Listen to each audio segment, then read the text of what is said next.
साथियों को नमस्कार।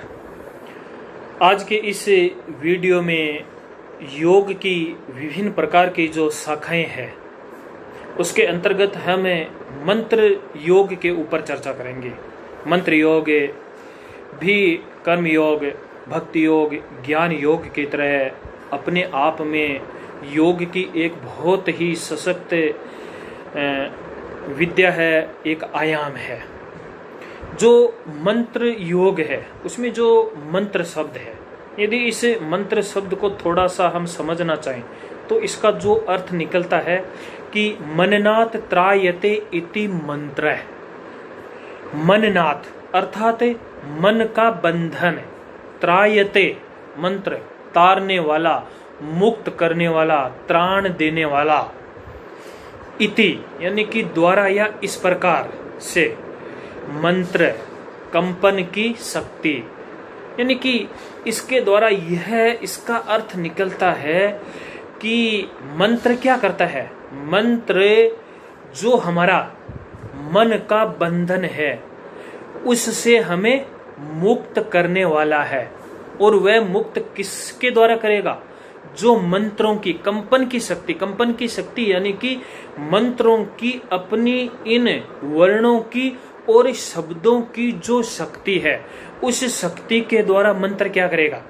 वह हमारे मन के बंधन से हमें मुक्त करेगा। अर्थात वह शक्ति जो मन को बंधन से मुक्त करती है वह है मंत्र, यानी कि उसी को हम मंत्र योग कह सकते हैं। अब मंत्र योग के अंतर्गत अनेक प्रकार के जो मंत्र है उनका हम प्रयोग करते हैं।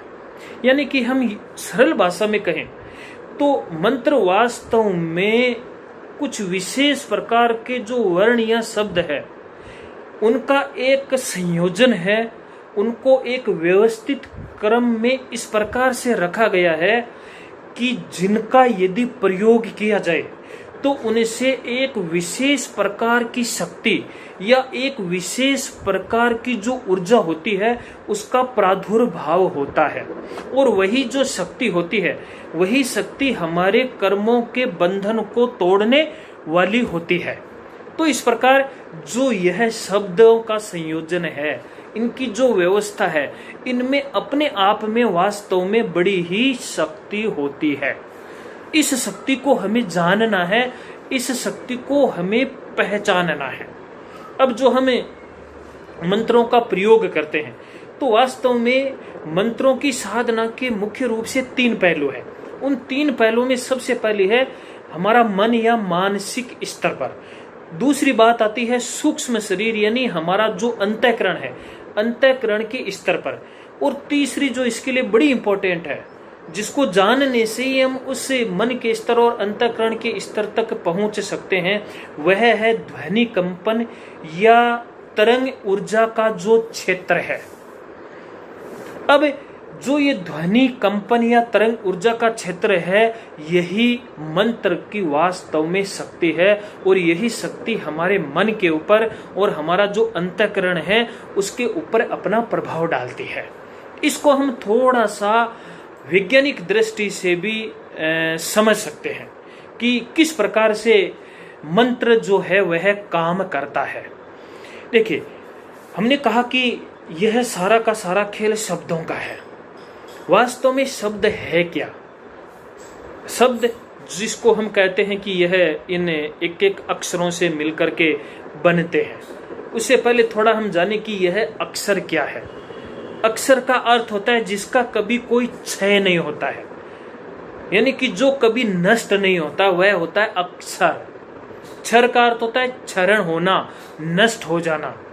और अक्षर का होता है जो नष्ट नहीं होता। इसलिए हमारे वेदों में कहा गया है कि इस संपूर्ण सृष्टि का जो निर्माण हुआ है, इस ब्रह्मांड की उत्पत्ति के पीछे जो कारण है वह है शब्द, यानी कि शब्द से ही सृष्टि का निर्माण हुआ है। और इसीलिए कहा गया है कि शब्द ही ब्रह्म है। यानी कि वास्तव में जिस शब्द की हम बात करते हैं वह साक्षात कौन है? वह साक्षात ईश्वर है। इसलिए मंत्र योग का जो सिद्धांत है उसमें जो सृष्टि उत्पत्ति क्रम की बात कही गई है, उस उत्पत्ति क्रम में कहा गया है कि सबसे पहले परमात्मा जो सर्वशक्तिमान है उसके अंदर एक भाव पैदा हुआ, जैसा कि हम पुराण उपनिषद आदि के अंदर पढ़ते भी है इस सृष्टि के निर्माण के अंतर्गत, कि वो जो परम पिता परमात्मा था वह सोया हुआ था। आप उसको सोया हुआ कह दीजिए, वह समाधिस्थ कह दीजिए, कुछ भी कह दीजिए, लेकिन जब उसके अंदर एक भाव पैदा हुआ, नाम रूप भाव क्या पैदा हुआ कि मैं बहुत हो जाऊं, ये बहुत हो जाऊं, यह विकार था। तो सबसे पहले क्या हुआ, परमात्मा से भाव से नाम रूप से फिर विकार, और विकार से फिर क्या हुआ, इस संपूर्ण विलासमय जगत का निर्माण हो गया। तो हम यहाँ पर यह कह सकते हैं कि सबसे पहले क्या चीज पैदा हुई, उसके मन में एक शब्द पैदा हुआ। अब चूंकि देखिए वह ईश्वर जिसकी शक्ति का हम कोई अंदाजा नहीं लगा सकते, यदि उसने इतना सा विचार कर लिया कि मैं बहुत हो जाऊं तो इतना ही बहुत है, और कहते हैं कि इस संपूर्ण सृष्टि का निर्माण हो गया। अब मंत्र योग क्या करेगा, मंत्र योग जो ये विलासमय जगत उत्पन्न हो गया, हम अब इसके विपरीत क्रम में चलते हैं। विपरीत मार्ग से क्या होगा, लय हो जाएगा उस ईश्वर के अंदर, उस आत्मा का। तो सबसे पहले विलासमय जगत आता है, इस विलासमय जगत को हम समझेंगे, और इसके अंदर जो ये अक्षर है, इस अक्षर को ही हमें पकड़ना है, उस मंत्र को ही हमें पकड़ना है, क्योंकि यह विकार रूप है। अब इस विकार रूप को हम उस नाम रूप से, या हम उस मंत्र रूप से, उस जप रूप से जब बार बार उसकी भाव यानी भावना करेंगे, तब हम पुनः उस परमात्म तत्व को हम प्राप्त कर सकेंगे। अब ये जो मंत्र है, ये मंत्र हमारे शरीर के ऊपर प्रभाव डालते कैसे हैं, थोड़ा सा इसके बारे में भी हम जानेंगे, और इसकी वैज्ञानिकता को थोड़ा सा हम समझने का प्रयास करेंगे। जो मंत्र है, और मंत्र के अंदर किसी भी एक शब्दावली का बार बार उच्चारण किया जाता है। मान लीजिए ओम ही एक मंत्र है, ओम ओम ओम हम इसका उच्चारण करें, या फिर हम कहेंगे ओम नमः शिवाय है, हमें इसका उच्चारण करना है, या हम कह देंगे गायत्री मंत्र है, या ओम नमो भगवते वासुदेव वाला जो मंत्र है उसका हम करेंगे, या ओम क्रोधोपशमनी वाला जो मंत्र है क्रोध को शांत करने के लिए, या अभय दयानम जो मंत्र है, या नमोकार महामंत्र है उसका हम जाप करेंगे। मंत्र बहुत सारे हैं, सूर्य के मंत्र है, किसी भी एक मंत्र का आप जाप करेंगे तो हमें कहा गया है कि कम से कम एक माला जाप करनी है। अब एक माला का क्या अर्थ हुआ, एक माला का अर्थ हुआ 108 बार, क्योंकि एक माला में 108 मन के होते हैं। अब मान लीजिए हम ओम नमः शिवाय इसका हमें जाप कर रहे हैं, तो यह जो ओम नमः शिवाय है उसको हम 108 बार बोलेंगे। अब होता क्या है इसे, कि मान लीजिए आप एकाग्र चित्त होकर के और 108 बार इसको बोलते हैं, तब हमारे जो ब्रेन के न्यूरॉन्स होते हैं वह उन शब्दों की तरंगों से, क्योंकि जितने भी जो शब्द होते हैं उनकी अपनी एक तरंग होती है, उनकी अपनी एक फ्रीक्वेंसी होती है, और फ्रीक्वेंसी और तरंग होने के कारण से उनकी अपनी एक ऊर्जा होती है।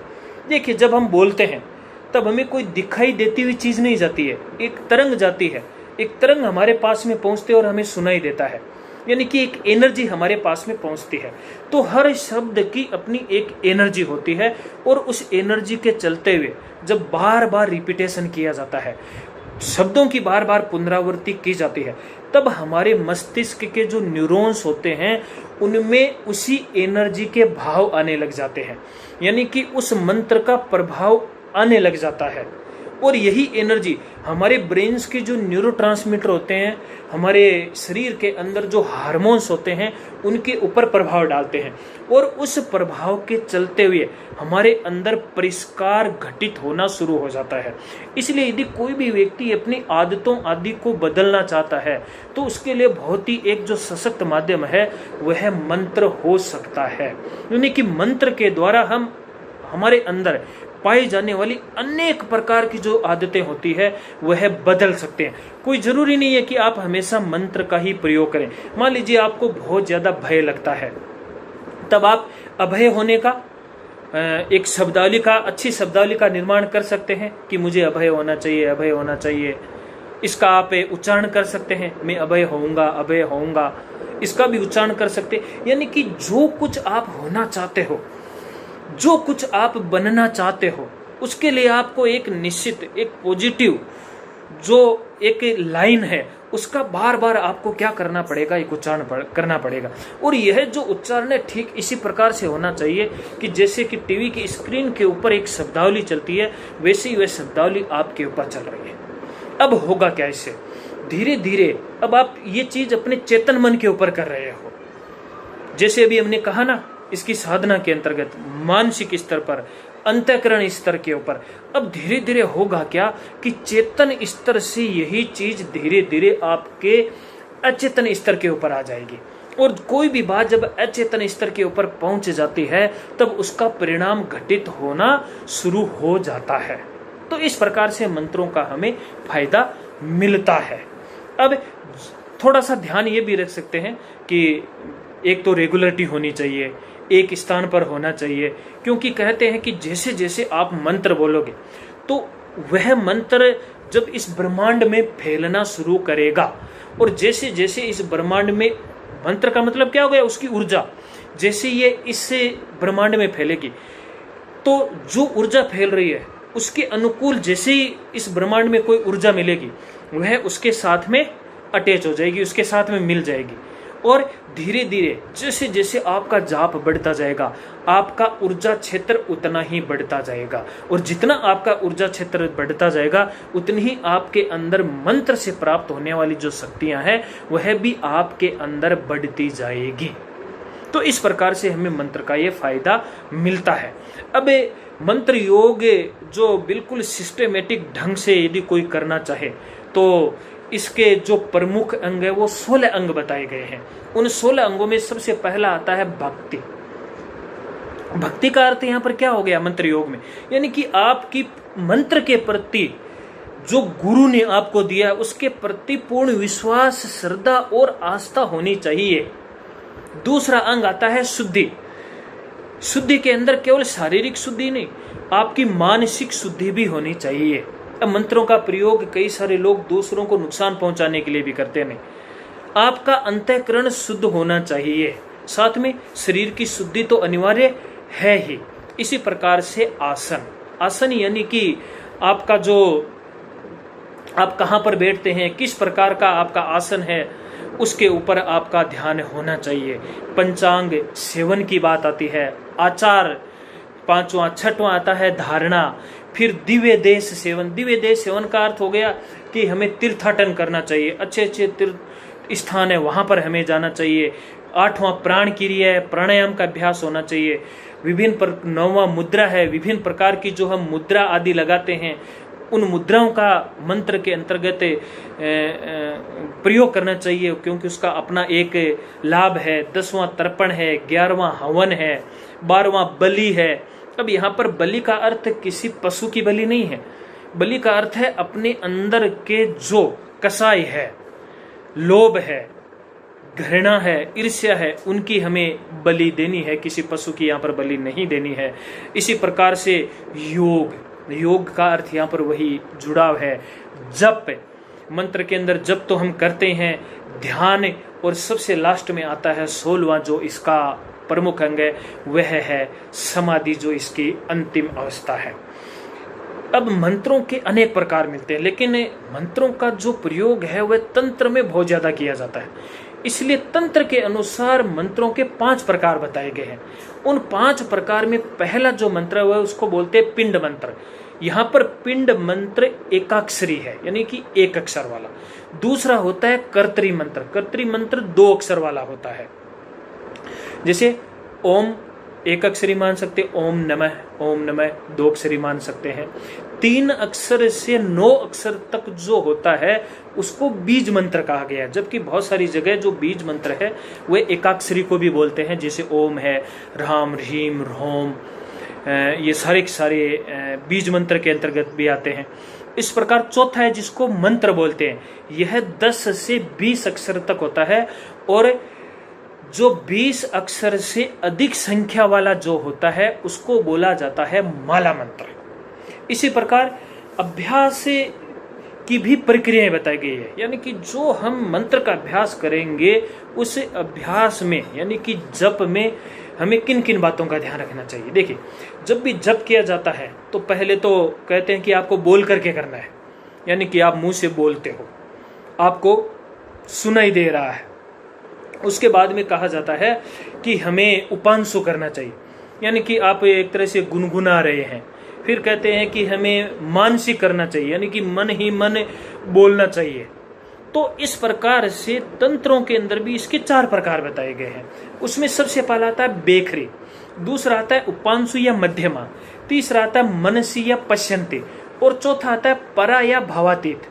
बेखरी का अर्थ हो गया कि जिसमें शब्द सुनाई देते हैं वह बेखरी के अंतर्गत आएगा, यानी कि जैसे हम बोल रहे हैं ओम नमः शिवाय ओम नमः शिवाय, ये बेखरी के अंतर्गत आएगा। उसके बाद में आता है मध्यमा या उपांशु। उपांशु यानी कि अब आपको गुनगुनाना है, यानी कि आपको तो पता चल रहा है लेकिन दूसरे को नहीं पता चल रहा है कि ये किस प्रकार के मंत्र का उच्चारण कर रहा है। उसके पश्चात आता है मनसी या पश्यन्ति। मनसी यानी कि ये पूर्ण रूप से मानसिक, यानी कि ये पता ही नहीं चल रहा है कि आप मन में कोई चीज बोल रहे हो या किसी मंत्र का प्रयोग कर रहे हो।